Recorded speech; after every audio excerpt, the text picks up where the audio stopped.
Olá, amigos queridos. Hoje eu gostaria de refletir com vocês rapidamente acerca do poder da imaginação. O poder da imaginação como algo aparentemente apenas subjetivo, mas dependendo do modo como nós lidamos e interagimos com a nossa imaginação, ela pode produzir realidades deveras objetivas. Dentre elas, o modo como se comportam os nossos sentimentos e as nossas emoções. Observamos no dia a dia cada vez mais um comportamento emocional e sentimental, seja desproporcional, seja incoerente, seja completamente desconectado com a realidade que a gente vive. E essa desconexão, esse distanciamento, que cria uma verdadeira esquizofrenia afetivo-emocional, levando-nos a comportamentos desproporcionais e desregulados, eles têm a ver com a nossa forma de lidar com as nossas próprias imaginações.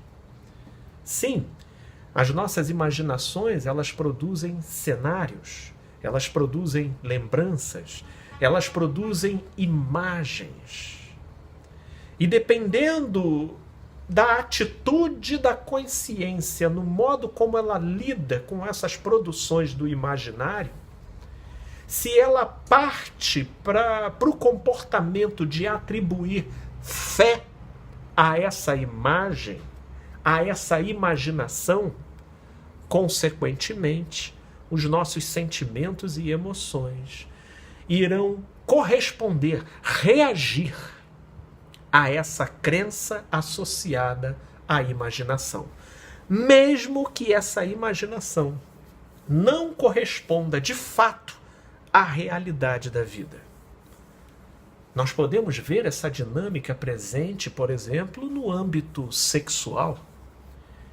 Existem aqueles que se entregam a uma realização de satisfação sexual no âmbito unilateralmente imaginário, produzindo imagens, produzindo cenas daquilo que só ocorre num palco das teatralidades, da pornografia, da ficção do prazer e da satisfação, que a imaginação molda a libido, o tesão e o prazer sexual na direção de uma realização que só a imaginação fica habilitada a satisfazer.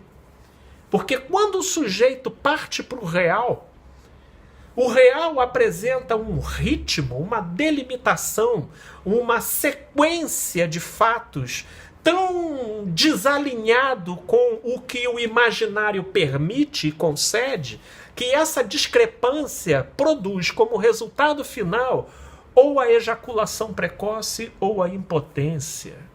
Ou, às vezes, no caso da mulher, a necessidade de adicionais, de aditivos, de aparelhos e instrumentais para, de alguma forma, sofisticar a relação sexual real, de modo que ela se aproxime à sua satisfação imaginária, que foi o modo como ela moldou a satisfação da sua pulsão sexual. Ora, isso não apenas no âmbito sexual. A imaginação, às vezes, fica extremamente sofisticada no modo como a gente lida com os riscos, com as ameaças do dia a dia e com a instabilidade natural oferecida pela realidade. E um dos resultados eminentes dessa maneira de lidar com a imaginação é a produção daquilo que nós chamamos de medo imaginário. Sim, nós vemos verdadeiros comportamentos instintuais de uma certa forma naturais, todavia equivalentes ao fato de o sujeito estar lidando com uma catástrofe, com uma verdadeira hecatombe ou com um risco real iminente, mas quando na verdade o sujeito está lidando com uma situação ínfima. Mas o que está em jogo ali não é a simplicidade da situação em si, mas é porque aquela situação está imantada de uma projeção imaginária. Lá, na imaginação, onde o sujeito atribuiu fé, e a conjugação da crença com a imaginação fez aquela realidade simples se transformar num verdadeiro monstro de 7 cabeças. E aí nasce a fobia. Todas elas que você possa imaginar. Aracnofobia, claustrofobia, acnofobia, todas elas. O fato é que... E aí a gente pode enumerar inúmeras outras formas, como, por exemplo, a ansiedade. O que é ansiedade senão uma patologia da imaginação que leva as emoções a sofrerem em relação àquilo que ainda nem aconteceu? Mas a imaginação, ela padece da elaboração de hipóteses. Mas até aí tudo bem. Porque seriam saudáveis a gente considerar hipóteses todas possíveis em relação a uma determinada empreitada ou desafio que a gente está para entrar ou assumir. Só que ao invés dessas hipóteses produzirem prudência, elas produzem medo, pavor imaginário, que imobiliza a pessoa, que leva a pessoa a partir para o recurso da evitação, recuando cada vez mais e tornando o seu mundo cada vez mais estreito. O que é isso senão uma conjugação de crença sobre uma imaginação que aliena o sujeito do feedback natural que a realidade externa nos concede, para a gente ir criando aos poucos o nosso posicionamento diante dela.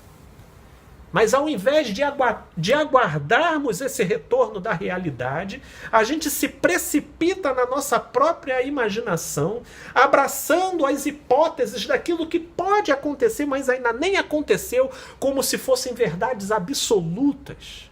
E isso, consequentemente, leva os nossos sentimentos e emoções a se comportarem de maneira divorciada da realidade.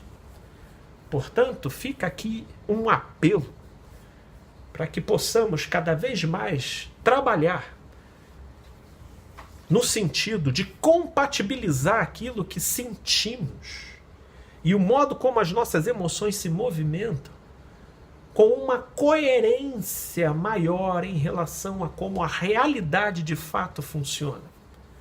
Mas para isso, você vai precisar questionar, relativizar um pouco mais as suas imaginações.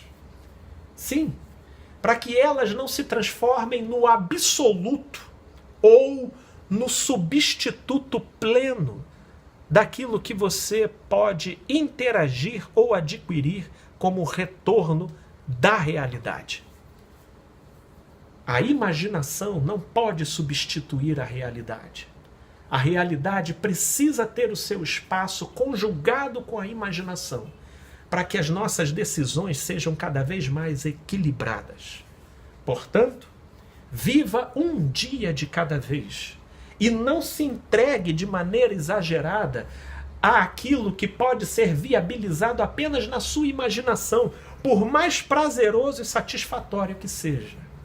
Porque dependendo da profundidade que você mergulhar, fica extremamente difícil você viabilizar uma coerência de vida aqui no plano real, onde as coisas verdadeiramente funcionam.